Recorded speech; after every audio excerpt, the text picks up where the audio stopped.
Hello your సూర్యుడు is back. So ఈ background కాసేపు ఇగ్నోర్ చేయండి. ఎందుకంటే ఆ రూమ్లో మా బాబు పడుకున్నాడు. ఇప్పుడు ఆయన లేపితే విధ్వంసం అవుతుంది. అందుకే సైలెంట్గా ఇంకో రూమ్లో చేస్తున్నాను. సో ఈ వీడియోలో మనం రెండు అంశాలు మాట్లాడుకుందాం. ఒకటి ఫ్రైడే ఓటింగ్ ట్రెండ్, ఇంకోటి ప్రోమోటో గురించి. సాటర్డే షూట్ ఇంకా అవ్వలేదు. సాటర్డే షూట్ ఇంకొన్ని ఫ్యూ అవర్స్లో అవ్వబోతుంది. అయిన తర్వాత సాటర్డే అప్డేట్స్ చెప్తాను. ఈ వీడియోలో మాత్రం ఈ రెండు ఎక్స్క్లూజివ్ థింగ్స్ మాట్లాడబోతున్నాను. ఎలిమినేషన్ ఉందా లేదా కూడా మాట్లాడతా, ఎవరు డేంజర్ జోన్లో ఉన్నారో మాట్లాడతా, తండ్రి కూతురులు ఎవరైనా సెపరేట్ అవ్వబోతున్నారా, అండ్ ఎంతమందికి గౌరవం చూస్తే మరో యావర్లా అనిపిస్తున్నారో కామెంట్ చేయండి. అండ్ నిఖిల్ డెసిషన్ మీద ఎంతమందికి అప్రిషియేట్ చేయాలనిపించిందో మాట్లాడండి. ప్రోమోటో చూడకపోతే వెళ్ళి చూసిరండి. ఆర్ అంత టైం లేదంటే మనం లేకుండా వితిన్ 7 to 8 minutesలో రెండు కానించేద్దాం. ఓకేనా? సో మొదలు పెడదాం. Welcome to my reviews. Mera NAM Pawan hey. So ప్రోమోటో గురించి మాట్లాడదాం, తర్వాత ఓటింగ్ ట్రెండ్. ప్రోమోటో చూసిన వాళ్ళకి నేను మిడ్ నైట్ గొసగొసలు ఒక 26 minutes చెప్పాను. వెరీ వెరీ ఇంట్రెస్టింగ్ కాన్వర్జేషన్స్ మాట. లైక్ తనూజ ఎందుకు నా ఫస్ట్ ప్రియారిటీ అని చెప్తాడు కళ్యాణ్. అలాగే రమ్యకిను సాయికి మంచి డిస్కషన్ అవుతుంది. దువ్విల మాదిరికి రమ్యకి మంచి డిస్కషన్ అవుతుంది. దువ్విల మాదిరిగా ఏడుస్తారు. అబ్బో చాలా చాలా మంచి మంచి డిస్కషన్లు ఉంటాయి. బట్ యాక్చువల్ థింగ్ ఏంటంటే నిన్న కెప్టెన్సీ కంటెండర్ టాస్క్ అయ్యింది. అందులో సుమన్ శెట్టి అండ్ గౌరవ్ విన్ అయ్యారు. బట్ బిగ్ బాస్ ఒక అనౌన్స్మెంట్ ఇస్తాడు. ఏందిరా అంటే నిఖిల్ ఆల్రెడీ డైరెక్ట్ కంటెండర్ అయ్యాడు కాబట్టి వీళ్ళిద్దరిలో ఒకరిని చూస్ చేసుకుంటే వాళ్ళతో గేమ్ ఉంటుంది. వాళ్ళిద్దరి మధ్యలో ఎవరు విన్ అవుతారో వాళ్ళు కెప్టెన్. సో ఎవరినైతే చూస్ చేసుకోకుండా వదిలేసారో వాళ్ళకి డైరెక్ట్ కెప్టెన్ అయిపోతారు. ఈసారి చెప్పారు కదా 2 captains. సో అక్కడ నాకు నిఖిల్ నాయర్ డెసిషన్ నచ్చింది. ఇప్పుడు వరకు ఈ వైల్డ్ కార్డ్స్ అలా అందరూ వీక్ ప్లేని తెచ్చుకొని ఆడి గెలిచి మజా అసలు ఊపు రావట్లేదు. But for the first time he has chosen strong player. అంటే ఇప్పుడు నేను సుమన్ శెట్టిని తక్కువగా చూడాలనే ప్రయత్నం కాదు కానీ అక్కడ సుమన్ శెట్టి గౌరవ్ ఉన్నప్పుడు గౌరవ్ని సెలెక్ట్ చేసుకుంటాడు. అంటే సుమన్ శెట్టి డైరెక్ట్గా కెప్టెన్ అయిపోయాడు ఇంకా. సో నిన్నటి నుంచి Suman Shetty captain. But second captain తెలియాలి అంటే ఇప్పుడు నిఖిల్ గౌరవ్ని సెలెక్ట్ చేసుకున్నారు కాబట్టి వీళ్ళిద్దరి మధ్యలో ఒక టాస్క్ ఉంటుంది అని చెప్పాడు. అది ఎటువంటి టాస్క్ తర్వాత చెప్తా అని చెప్పి లైట్స్ ఆఫ్ చేసేస్తాడు. తర్వాత గొసగొసలు ఆ వీడియోలో చేశాను చూడండి. సో ఈ రోజు వచ్చేసరికి ఆ టాస్క్ జరుగుతుంది.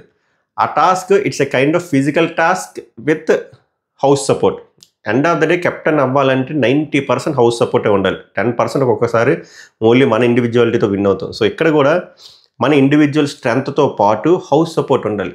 అండ్ ఆ టాస్క్ ఇద్దరు రెడ్ బుల్ తాగిన వాళ్ళు ఉన్నారు కదా, నీట్గా మంచి కట్అవుట్.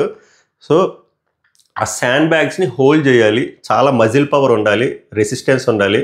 సో ఇద్దరు గట్టిగా ఉన్నారు కాబట్టి వీళ్ళిద్దరిలో ఎవరు విన్ అవుతారా అని మనకు మజా వస్తుంది. కానీ వీళ్ళిద్దరిలో శాండ్ బ్యాగ్స్ ప్రతి టైం లైన్ ఉంటుంది. ప్రతిసారి బిగ్ బాస్ చెప్తాడో అప్పుడు వెళ్ళి శాండ్ బ్యాగ్స్ హౌస్ మేట్స్ వెయ్యాలి. ఎవరైతే కావాలనుకుంటున్నారో వాళ్ళకి శాండ్ బ్యాగ్స్ వేయరు చేతికి, ఇంకొకరికి వేస్తారు. సో దట్ వాళ్ళు హోల్డ్ చేయలేరు కదా. ఎవరైతే హోల్డ్ చేయకుండా కింద దించేస్తారో వాళ్ళు అవుట్ ఆఫ్ ద గేమ్. ఇంకా అటుపక్క పర్సన్ కెప్టెన్ అవుతాడు. నాకు ప్రోమోలో చూసిన దాని ప్రకారం అండ్ వచ్చిన లీకుల ప్రకారం గౌరవ్ని అప్రిషియేట్ చేశారు. ఎందుకు అప్రిషియేట్ చేశారు అంటే హౌస్లో ఎక్కువ మంది నిఖిల్కి సపోర్ట్ చేశారు. సో దట్ ఎక్కువ శాండ్ బ్యాగ్స్ గౌరవ్కి వెళ్తుంది. సో ఆబ్వియస్గా గౌరవ్కి వెళ్ళినప్పుడు గౌరవ్ హోల్డ్ చేసుకుంటాడు. హోల్డ్ చేసుకున్నప్పుడు ఆబ్వియస్గా ఎక్కువసేపు హోల్డ్ చేసుకుంటే ఆ కష్టానికి మనకి నచ్చుతుంది, సింపతి వస్తుంది. అరే భలే ఆడుతున్నాడు రా, కసిగా ఆడుతున్నాడు రా, తెలుగు రాకపోయినా కూడా ఏదో ఒక ప్రయత్నం చేసి నేర్చుకుంటున్నాడు, యాక్టివ్గా ఉంటున్నాడు, టాస్కుల్లో రక్తం చిందిస్తున్నాడు, 100% ఎఫర్ట్ పెడుతున్నాడు. ఈ టాస్క్ అనే కదా ప్రతి టాస్క్లో కూడా 100% ఎఫర్ట్ పెడుతున్నాడు అనే ఒక వ్యూ పాయింట్ ఆల్రెడీ ఆడియన్స్లో ఫామ్ అవడం మొదలైంది. సో ఈరోజు ఎపిసోడ్ చూసిన తర్వాత ఇంకా ఎక్కువ ఇంప్రెస్ అవుతారు గౌరవ్ గేమ్ మీద. ఎందుకంటే తెలుగు రాకపోయినా ఏదోలా ట్రై చేస్తున్నాడు, గేముల దగ్గరకు వచ్చేసరికి 100% ఇస్తున్నాడు. At the same time Nikhil Nair కూడా సైలెంట్గా ఉంటున్నాడు, వాచ్ చేస్తున్నాడు, గేమ్లు కూడా బాగా ఆడుతున్నాడు.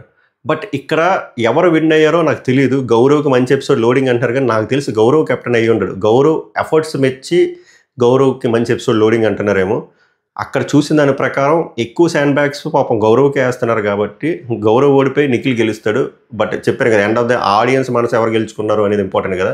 సో ఆ యాంగిల్లో అంటున్నారేమో. ఆర్ నిజంగానే గౌరవ్ గెలిస్తే ఇంకా టాప్ నాచ్ అది. ఎందుకంటే శాండ్ బ్యాగ్స్ నిఖిల్ కంటే గౌరవ్కే ఎక్కువ ఉన్నప్పుడు గౌరవ్ గెలిచాడు అంటే ఇంకా హైలైట్ అది. బట్ నా 6th సెన్స్ ఏం కొడుతుందంటే నిఖిల్ గెలిచాడు, నిఖిల్ కెప్టెన్ అయ్యి ఉండొచ్చు. బట్ గౌరవ్ అంత ఎఫర్ట్ పెట్టాడు కదా, దాన్ని మెచ్చుకుంటున్నారేమో అని అనిపిస్తుంది. ఓవరాల్గా చాలా మంచి టాస్క్. ఆ టాస్క్ ప్రకారంగా ఎలా ఉంటుందంటే హౌస్ మెంటాలిటీ. మనోడికి తెలుగు రాదు కదా, తెలుగు రానప్పుడు కెప్టెన్ అయితే ఎలాగ కష్టమైపోతుంది. నిఖిల్ నాయర్ కొంచెం బెటరే కదా తెలుగు వచ్చు. అలాగే కొంతమందికి ఆల్రెడీ గౌరవం అంటే పడట్లేదు. లైక్ దివ్వుల మాదిరి గారికి గౌరవం అంటే పడట్లేదు. అలా కొంతమంది సెట్ ఆఫ్ పర్సన్స్ ఉన్నారు గౌరవం అంటే పడట్లేదు అన్నోళ్ళు. సో వాళ్ళు ఆబ్వియస్గా వాళ్ళ ఓటు డైరెక్ట్గా నిఖిల్కి వెళ్ళిపోద్ది కదా. నిన్న నైట్ డైరెక్ట్గా దివ్వుల మాదిరి గారు చెప్తారు, నాకు నేను ఓడిపోయినా కూడా నిఖిల్ గెలిస్తే నేను విన్ అయినట్టే, ఎందుకంటే గౌరవం అంటే నచ్చట్లేదు, గౌరవం నన్ను వీక్ ప్లేయర్ అన్నాడు, సో గౌరవం ఓడిపోవాలి. సో ఇలాంటి సపోర్టింగ్ టాస్క్ దగ్గర తేడా రివర్స్ కొట్టేస్తాయి. సో ఎక్కువ మద్దతు నాకు తెలిసిన ప్రకారం 24/7 చూస్తున్నాయి కదా, నిఖిల్కి సపోర్ట్ వస్తుంది. బట్ టాస్క్ చూడాలి, లైవ్లో చూద్దాం, మెయిన్ ఎపిసోడ్లో చూద్దాం. End of the day promo చూసిన తర్వాత ఇద్దరిని చూసి నాకు ఇంప్రెసివ్గా అనిపించింది. ఎక్కువ గౌరవ్ని ఇంప్రెసివ్గా అనిపించింది, ఎందుకంటే 100% ఇస్తున్నాడు. ఆ కసి తప్పన కనబడుతుంది, తెలుగు రాకపోయినా కూడా. చెప్తున్నారు కదా, యావర్ టైప్స్ యావర్ వైబ్స్ కనిపిస్తుంది. ఎంతమందికి అలా అనిపిస్తుందో లైక్ చేసి కామెంట్ చేయండి. ఇది ప్రోమో 2 ముచ్చట. నెక్స్ట్ ఈరోజు ఆ ఒక్క టాస్కే జరుగుద్ది, అందుకే ఇంకా ఏం స్టార్ట్ అవ్వలేదు. మామూలు జనరల్ ర్యాండమ్ డిస్కషన్లు అవుతున్నాయి, చిన్న గొడవలు అయ్యే రితు చౌదరికి అయ్యే షకీను, అండ్ ఇంట్రెస్టింగ్ కాన్వర్జేషన్లు అయ్యే లైక్ గౌరవ్కి కళ్యాణ్కి. అది మనం వేరే వీడియోలో మాట్లాడదు, ఇందులో పెట్టద్దు. నెక్స్ట్ ఓటింగ్ ట్రెండ్ వచ్చేసరికి ఒకటి చెప్తా, there is a chance of no elimination because Diwali అని చెప్పి నామినేషన్ పెట్టకుండా చేసే ఛాన్స్ కూడా ఉంది. అండ్ అమాంగ్ దట్ వీళ్ళకి కొన్ని పవర్స్ ఇచ్చారు కదా, ఆ పవర్ ఏమైనా యూజ్ చేస్తారా, ఆర్ ఇమాన్యుయల్కి ఒక పవర్ అస్త్రా ఉందో చూసారా, ఆ పవర్ అస్త్రా యూజ్ చేస్తారా, భరణి గారిని లాస్ట్లో పెట్టి ఇమాన్యుయల్ని సేవ్ చేస్తావా అంటారా, లేకపోతే రాముని పెట్టి సేవ్ చేస్తాను. సో ఏదైనా జరగవచ్చు, ఏదో ఒక ట్విస్ట్ పెట్టి సేవ్ చేస్తారా, అలా ఏదో ఒక ట్విస్ట్ పెట్టి ఎలా చెప్పాలి. ఇప్పుడు ఫర్ ఎగ్జాంపుల్ భరణి అండ్ దివ్య ఉన్నది, ఇమాన్యుయల్ పిలిచి ఈ పవర్ అస్త్రం ఉంది, నువ్వు ఒకళ్ళు యూజ్ చేస్తే వాళ్ళు సేవ్ అవుతారు, మిగిలిన ఎలిమినేట్ అవుతారు అన్నారు అనుకోండి, అప్పుడు దివ్య ఎలిమినేట్ అయిపోతుంది. అలా కాకుండా ఇంతకుముందు సీజన్ 5లో లాగా ఓటింగ్ ప్రకారంగానే మేము ఎలిమినేట్ చేస్తాము, నువ్వు కావాలంటే యూజ్ చేసుకో. ఫర్ ఎగ్జాంపుల్ దివ్యకి బర్నీ కంటే బెటర్ ఓటింగ్ ఉంది, మనోడు వెళ్ళి బర్నీని సేవ్ చేస్తాడు, లీస్ట్లో ఉన్న బర్నీని, అప్పుడు దివ్య కూడా సేవ్ అయిపోద్ది. అలా కాకుండా నువ్వు వీళ్ళిద్దరిలో ఎవరినైతే సేవ్ చేస్తావో వాళ్ళు సేవ్ అవుతారు, మిగిలిన వాళ్ళు ఇర్రెస్పెక్టివ్ ఆఫ్ ఓటింగ్ ఎలిమినేట్ అయిపోతారు అంటే వాళ్ళు ఇష్టం వచ్చినట్టు మనం ఏం చేయలేం. సో అలాంటి క్రేజీ థింగ్స్ అయితే జరగబోతుంది. ఓటింగ్ ఆర్డర్లోకి వచ్చేసరికి ఫస్ట్ పొజిషన్లో మళ్ళీ చెప్తున్నా తనూజ గారే ఉన్నారు. తనూజ గారి దరిదాపుల్లో కూడా ఎవరూ లేరు. కళ్యాణ్ కానీ ఇమాన్యుయల్ కానీ ఉంటే పోటీ ఉందను, బట్ ఈ వీక్ వార్ వన్ సైడ్ అయిపోయింది. అందుకే నాకు ఓటింగ్ అనాలిసిస్ కూడా నాకు చేయబుద్ధి కాలే, ఎందుకంటే సింపుల్గా తెలిసిపోతుంది. సెకండ్ది వచ్చేసరికి సుమన్ శెట్టి, ఆయన గ్రాఫ్ బాగా ఇంక్రీజ్ అయింది. నిన్న కెప్టెన్ అయ్యే దెబ్బకి ఇంకా బాగా పెరిగింది. సో మంచి ఓటింగ్ ఉంది, డీసెంట్ ఎనఫ్ ఓటింగ్ ఉంది. సెకండ్ ప్లేస్లో సుమన్ శెట్టి. థర్డ్ పొజిషన్లో డిమాండ్ పవన్. కొంతమంది పేజెస్లో ఏదో చెప్తున్నారు డిమాండ్ పవన్ ఫస్ట్ పొజిషన్లో ఉన్నాడు, ఇది డిమాండ్ పవన్ ఏం ఫస్ట్ పొజిషన్లో లేదు, థర్డ్ పొజిషన్లో ఉన్నాడు. డేంజర్ పొజిషన్లో లేడు, ఓటింగ్ మంచిగా పడుతుంది. తోపులా పడట్లేదు, బట్ బాగానే పడుతుంది. ఇప్పుడు 4, 5, 6లో మీ నంబరు 4th పొజిషన్లో దివ్య ఉంది, 5th పొజిషన్లో భరణి గారు ఉన్నారు, 6th పొజిషన్లో రాము ఉన్నారు. సో ఎలా చూసినా దివ్య ఎలిమినేట్ అవ్వకూడదు. అండ్ ఒకవేళ దివ్యని ఎలిమినేట్ చేస్తే ఆల్రెడీ ఒక బ్యాడ్ టాక్ వచ్చింది. లాస్ట్ 4 వీక్స్ వరుసగా 4 కామనర్ని ఏరుకుంటూ వచ్చేసారు. ఇప్పుడు మళ్ళీ దివ్యాన్ని తీసేస్తే లాస్ట్ 5 వీక్స్ 5 కామనర్లు మీరు తీసేసినట్టు. అప్పుడు ఇంకా కామనర్స్ వర్సెస్ సెలబ్రిటీస్ అనే థీమ్కి ఇంకా జస్టిఫికేషన్ ఏముంది?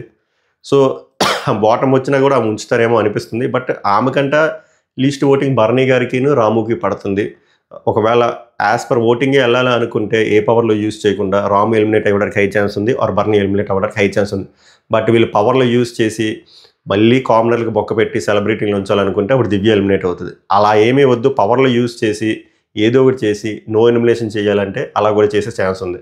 నేనేం చెప్తాను అంటే ఇవంతా మీరు మీ మైండ్లో ఉంచుకోండి. But end of the day ఈరోజు నైట్ 12 o'clock వరకు ఓటింగ్ లైన్స్ ఓపెన్ అయ్యి ఉంటాయి కాబట్టి ప్రశాంతంగా ఓట్లు అయితే వేసుకోండి. ఆ అనాలిసిస్ మనం రేపు మాట్లాడుకుందాం. బట్ ఏది గ్రాంటెడ్గా తీసుకోదు, జస్ట్ నా అనాలిసిస్ నాకు తెలిసిన అప్డేట్స్ నేను మీకు ఇస్తున్నాను అంతే తప్ప ఇన్ఫ్లుయెన్స్ చేయట్లేదు. ఈ 6గురిలో మీ ఫేవరెట్ కంటెస్టెంట్స్ ఎవరైతే ఉంటారో ఏది గ్రాంటెడ్గా తీసుకోకుండా హాట్స్టార్కి వెళ్ళి ఓటేయండి, ఫోన్ కాల్ చేసి ఓటేయండి. అది లైవ్లో ఈరోజు ఒకటే టాస్క్ జరుగుతుంది. ఆ టాస్క్ ఈవినింగ్ జరగబోతుంది. ఆ టాస్క్ గురించి సెపరేట్గా ఇంకో వీడియోలో మాట్లాడదాం. Kindly ignore this background. Next వీడియోలో మనం పాత బ్యాక్గ్రౌండ్కి వెళ్ళిపోదాం. సభకు నమస్కారం, ధన్యవాదాలు.